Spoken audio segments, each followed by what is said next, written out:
Picture चालू करो बे। तो चलिए शुरू करते हैं। योगी आदित्यनाथ पिछड़े और दलितों को नौकरी देने के लिए तैयार नहीं है। आज का आप बता ही रहे हैं, आज के अखबारों में, सारे अखबारों में खबर है। कल जो हाईकोर्ट ने टिप्पणी की है, बहुत सख्त टिप्पणी की है।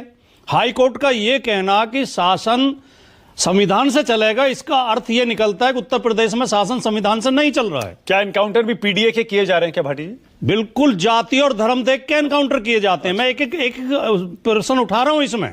अभी मेरठ में एक घटना, इतनी गंभीर घटना हुई कि एक बेटी का अपहरण सरेआम किया गया और उसकी मां को गोली मार दी गई, लेकिन क्योंकि अभियुक्त पीडीए से नहीं था, बुलडोजर की चाबी कहीं मिली ही नहीं ना। बुलडोजर, अगर वो कोई मुसलमान होता या पिछड़ा होता या दलित होता, उसके घर पे अब तक बुलडोजर चल चुका होता। ठीक है। अच्छा, कल परसों ही जो कोर्ट ने मोहित खान के मामले में आप वो दिया, निर्णय दिया है। हम शुरू से कह रहे थे, मानक जी आपके शो में भी मैंने कहा था कि पहले लड़की के परिवार ने राजू खान का नाम केवल लिखा था शिकायत में, पुलिस ने दबाव डाल के वो आवेदन फाड़ा, दूसरा आवेदन लिखवाया, इसमें मोहित खान का नाम शामिल करो। क्या चल गया?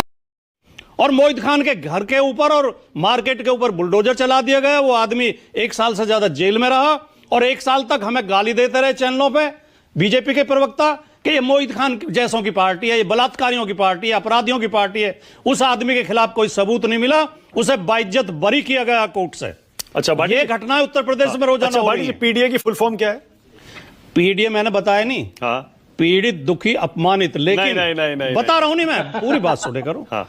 सबसे ज्यादा पीड़ित, दुखी, अपमानित पिछड़े, दलित और आदिवासी और अल्पसंख्यक हैं।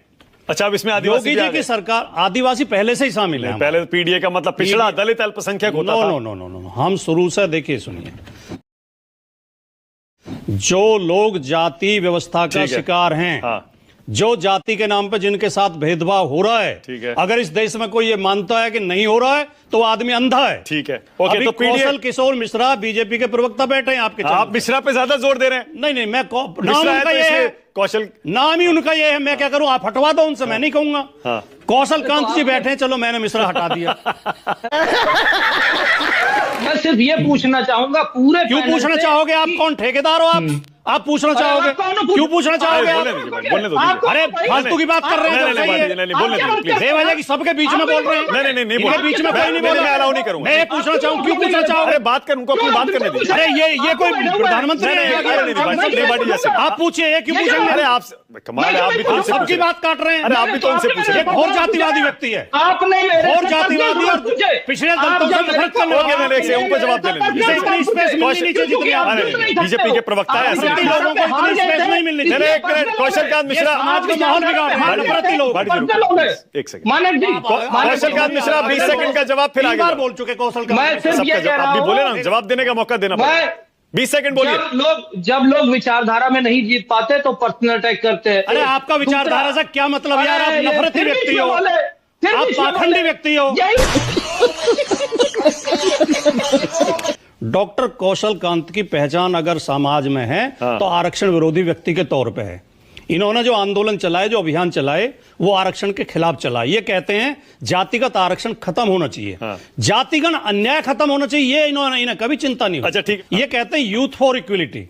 इन्हें दलितों में, पिछड़ों में कोई यूथ ही दिखाई नहीं देता। यूथ खाली सामान्य वर्ग में पैदा होते हैं। यूथ फॉर इक्विलिटी, वो यूथ, जब आप यूनिवर्सिटियों में केवल 5 वीसी ओबीसी समाज के हैं और 1 दलित समाज का है, ये अन्याय आपको दिखाई नहीं देता। भाटी जी, लेकिन एक बात बताइए ना, पीडीए 90% है ना देश में? 95%। 95% है। 95%। ठीक है। मतलब सुनिए ना, एक मिनट सर, सुन तो। अरे सर, आप कुछ भी बोलो, ये नहीं सुनने वाला। सारी तो महिलाएं, सारे पिछड़े, सारे दलित, सारे आदिवासी, सारे अल्पसंख्यक और सामान्य जाति के भी वो लोग जो पीड़ित हैं, दुखी हैं और अपमानित हैं। अब आपने उसमें सामान्य जाति भी डाल दिया। मेरा अगला सवाल वही था भाटी जी। जैसे कि खुशी दुबे। अरे भाटी जी, खुशी दुबे जिस लड़की की शादी 4 दिन पहले हुई थी, उसे जेल भेज दिया, निर्दोष लड़की। भाटी जी, लेकिन आपने मेरा सवाल प्रीएम्प्ट करने की कोशिश की, लेकिन मैं फिर भी पूछूंगा। आप पीडीए की राजनीति करने का दावा करते हैं, मतलब पिछड़ा, दलित, अल्पसंख्यक, आप कह रहे हैं आदिवासी। मैंने आदिवासी भी चलिए जोड़ दिया। मैं कह रहा हूं 90% होते हैं, आप कह रहे हो 95% है। कहने का मतलब आपको 5 या 10% जनरल कास्ट का वोट बिल्कुल नहीं चाहिए ना?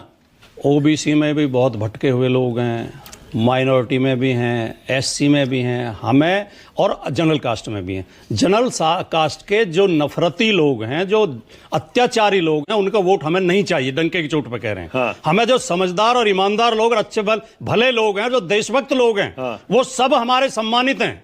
हम किसी का अपमान नहीं करना चाहते। हाँ। हम किसी जाति के खिलाफ नहीं बोलते। ओके। और हम किसी जाति के खिलाफ हैं नहीं। ओके। सामान्य जातियों में जो देशभक्त लोग हैं, जो उदारवादी लोग हैं, जो बुद्धिजीवी लोग हैं, वो सब हमारे सम्मानित हैं। हम उनका सम्मान करते हैं, उनसे प्रेम करते हैं। शाबाश बेटा, बहुत।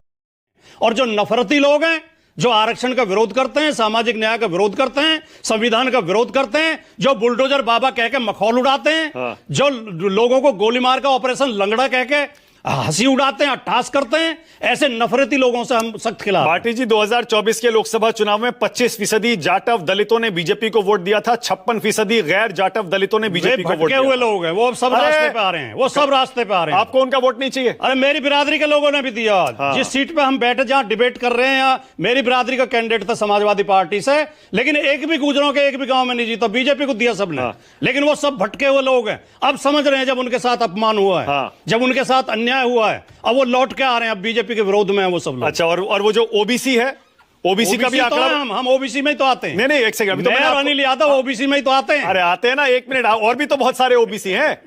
जरूरी थोड़ी है कि कांग्रेस और अब सब लौट के कांग्रेस और सपा को वोट देने वाला यादव है, अब बीजेपी को वोट देने वाला यादव नहीं है। अब सारे पीडीए के झंडे के नीचे आ रहे हैं, और ओबीसी और एससी को इन्होंने कैसे भटकाया। तो लेने के देने पड़ गए। भारतीय जनता पार्टी इतनी शातिर पार्टी है, इन्होंने ओबीसी को तो ये कह के भटकाया कि ओबीसी का सारा हिस्सा यादव खा जाते हैं, और एससी को ये कह के बहकाया कि एससी का सारा हिस्सा जाटव खा जाते हैं। तो इन्होंने anti Jatav, anti Yadav politics की। लेकिन अब वो पिछड़े और दलित देख रहे हैं। पीडीए से डर गई बीजेपी, दूसरों का नुकसान करने के लिए अपना नुकसान करवा लिया। क्या कहना चाह रहे हैं अखिलेश जी?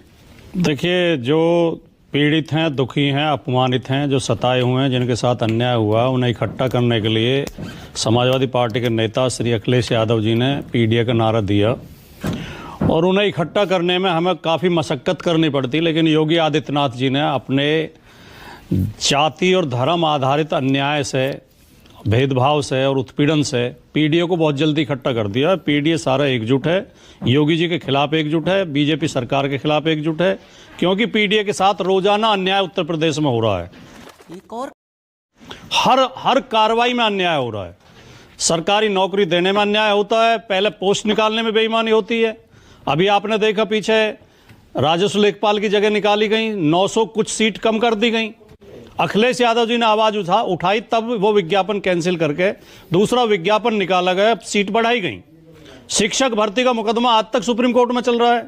केंद्रीय पिछड़ा वर्ग आयोग, उत्तर प्रदेश हाईकोर्ट के आदेश के बावजूद इतना छोटा पहले कभी नहीं हुआ। पीडीए समाजवादी पार्टी का गठन करने वाले लोहिया जी थे, जेपी साहब थे। उन्होंने किस बात पे बनाया था समाजवादी पार्टी?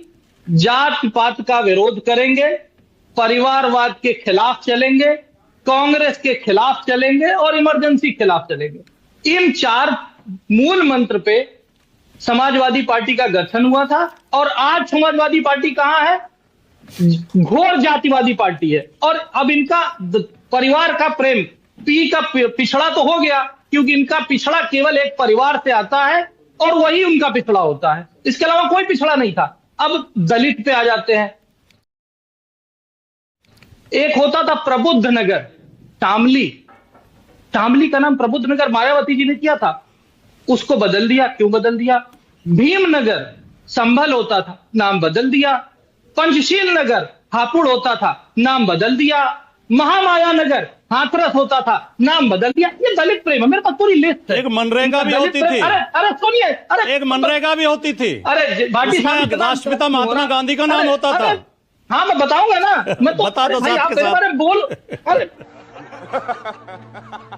के नेता लाल किताब लेकर पूरे देश में घूमते हैं और बोलते हैं हम 90-10 90-10 90-10 वो अफसरों की जाति बताते हैं। वो बोलते हैं देश में सारे बड़े बड़े पदों में पिछड़ी जाति SC ST के लोग बैठे हुए हैं। नहीं तो 10% को भूल जाते हैं। आपको भी अगड़ों का वोट नहीं चाहिए।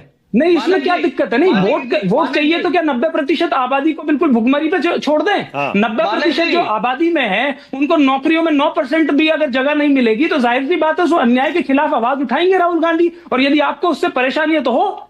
अच्छा, एक मिनट, मुझे कोई परेशानी नहीं है अनिल, 1 सेकंड, 1 मिनट। एक तो मुझे कोई परेशानी नहीं है, दूसरा मैं आपसे एक और सवाल पूछ रहा हूं। अनिल, आप भी यादव है ना? आप भी ओबीसी है ना? जी बिल्कुल बिल्कुल। एक बात बताइए, क्या वाकई ओबीसी को भी जाति के आधार पर, यादवों को जाति के आधार पर जातिगत टिप्पणियों का सामना करना पड़ता है क्या? लेकिन एक सेकंड, आप इस बात को समझ ही नहीं पाएंगे क्योंकि आप यादव जाति से नहीं है ना, आप पिछड़ी जाति से नहीं है ना। अगर पिछड़ी जाति से होते और आप कॉलेज और स्कूलों में रहे होते ना तो आपको पता होता कि हमारे समाज के लड़कों को जो साथ में पढ़ने वाले लड़के हैं वो कोई दूधिया बुलाता है, कोई धोबी के बुलाता है, कोई किसी अलग अलग जाति का नाम लेके बुलाया जाता है, ठीक है, कुम्हार के क्या क्या के बुलाते हैं। तो ये जो आप लोगों ने एक धारणा बना रखी है टीवी चैनलों के अंदर कि पिछड़े समाज को कोई प्रताड़ना नहीं झेलनी पड़ती, ये बिल्कुल गलत है। नहीं, ये धारणा तो आप लोग बना रहे हैं, तुम समझ नहीं रहे हो। आशुतोष, ये पीडीए की राजनीति में ऐसा लग रहा है कि सिर्फ अखिलेश यादव नहीं, अखिलेश यादव कह तो रहे हैं बीजेपी डर गई, ऐसा लग रहा है इस पीडीए की राजनीति में सब फंस गए हैं। देखिए मानक, सबसे पहले तो पीडीए की जरूरत क्यों है? अब कोई ये कहे कि हिंदू कास्ट स्ट्रक्चर में पिछड़ों और दलितों के साथ अत्याचार नहीं हुआ, उनको इंसान नहीं माना गया, अगर कोई ये कहता है तो वो ये कहता है दरअसल सूरज पूरब में नहीं पश्चिम में उगता है। इसको झूठ साबित करने की जो कोशिश की जा रही है ना, इस हकीकत को स्वीकार जब तक नहीं करेगा समाज, तब तक इस समाज के अंदर न तो न्याय व्यवस्था हो पाएगी और ना ही सोशल जस्टिस की लड़ाई कामयाब हो पाएगी। हमारे यहाँ ऐसा ही होता है। हम मानना ही नहीं चाहते, हम सारे लोग अपर कास्ट के लोग बैठे हुए हैं, हम कहते नहीं जी हमारे साथ भी बड़ा अत्याचार हुआ है। ये जिस पीड़ा से बाबा साहब अंबेडकर गुजरे, जिस पीड़ा से नारायण गुरु गुजरे, जिस पीड़ा से पेरियार गुजरे, जिस पीड़ा से ज्योतिबा फूले गुजरे, उस पीड़ा से अगर अपर कास्ट का एक भी आदमी अगर गुजरा होता तो तब समझ में आता उस पीड़ा क्या होती है। अभी अगर आप सोशल मीडिया पे जाइएगा, एक वीडियो वायरल हो रहा है जहां एक सज्जन के घर पे एक आदमी गया, उन्होंने चाय पिलाई और जब पता चला जिसको चाय पिला रहे हो दलित है, उसको बेइज्जत करके भगा दिया। वो वीडियो चल रहा है अभी जस्टिस मुरलीधर का बयान है कि उत्तर प्रदेश के अंदर एक जज महोदय थे, उनके पहले दलित के जज थे, चैंबर में थे, उसको गंगा जल से धुलवाया गया। इस पे शर्म नहीं आनी चाहिए हम लोगों को? तुम चुल्लू भर पानी में जाके डूब के मर जा। हमें क्या ये सामूहिक तौर पर अपर कास्ट को ये माफी नहीं मांगनी चाहिए कि हां हमसे इतिहास में गलतियां हुई हैं, हमने दलितों पिछड़ों के साथ अत्याचार किया है? जब तक इसको नहीं स्वीकार करेंगे तब तक पीडीए की डिबेट का कोई अर्थ नहीं है, हम मानने के लिए तैयार नहीं है। और आप देख लीजिए जिस तरीके से यूजीसी के मसले पर सुप्रीम कोर्ट का फैसला आया है, उसके पहले जिस तरीके से प्रधानमंत्री नरेंद्र मोदी की जाति को लेकर सोशल मीडिया पे जिस तरीके की गालियां दी गई हैं वो शर्मनाक है। और वो किस जाति के लोग कर रहे थे? वो कौन थे? क्या पिछड़े कर रहे थे? क्या दलित कर रहे थे? हमें शर्म नहीं आती? क्या हमें चुल्लू पर पानी में नहीं डूब मरना चाहिए? तो ये जो टीवी चैनल पे आके जो बड़ी बड़ी बातें की जाती है ना, इसका कोई अर्थ नहीं है। पहले हमें सामूहिक तौर पर यह माफी मांगनी चाहिए कि हमारे पुरखों ने गलतियां की हैं दलितों पिछड़ों के साथ अन्याय करके। ये सच्चाई है। अगर जिसको नहीं मालूम है तो वो ये कह रहा है कि सूरज पूरब में नहीं पश्चिम में। और ये भी भाजपा के प्रवक्ता ने कहा कि हम संविधान का सम्मान करते हैं। जब आपने हाईकोर्ट की कमेंट्स की बात की, 400 का नारा देकर जिनकी मंशा संविधान बदलने की थी, आज वो संविधान के आगे नतमस्तक होने का ढोंग रच रहे हैं। इससे बड़ी दुर्भाग्य क्या होगा? और देखिए, बुलडोजर जस्टिस जिस पे भाजपा बड़ा सम्मान और गर्व करती है, हाईकोर्ट ने आखिरकार आईना दिखाया उनको। सोमनाथ जी, ये पीडीए पर आप कहां खड़े हैं? 90-10 की राजनीति में आप 10% के साथ हैं, 90% के साथ? पीडीए इस देश के अंदर अब छद्म हिंदुत्व जो बीजेपी का है उसको पहचान चुका है। और इसी कारण से आज भाजपा को तकलीफ है कि ये जो उनकी जो पोल पट्टी खुल गई है पीडीए के सामने, और किस प्रकार से उनको लुभाया जाए, किस प्रकार से उनको आकर्षित किया जाए, किस प्रकार से उनको छद्म हिंदुत्व के नाम पे फिर से इकट्ठा किया जाए, उनके वोट बटोरे जाएं, इसमें जो सवाल उठ रहा है उनके साथ, इसी की समस्या है उनको। सही पकड़े हैं। 2022 का जो डेटा है क्राइम अगेंस्ट दलित्स, उसमें यूपी नंबर 1 पे आती है, 12,287 केसेज हैं। और नंबर 2 पे कौन आता है मालूम है आपको? वो आता है राजस्थान, वो भी बीजेपी रूल्ड है। नंबर 3 पे कौन आता है? मध्य प्रदेश, वो भी बीजेपी रूल्ड है। और 2023 में भी यही हायरार्की रही है।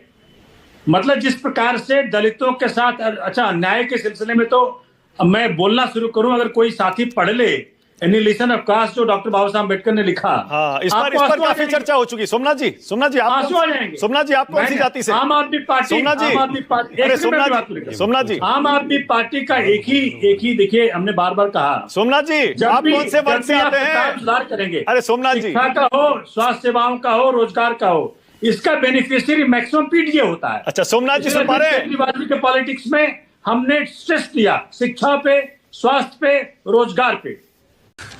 तू समझा? हाँ। नहीं, तू समझा नहीं।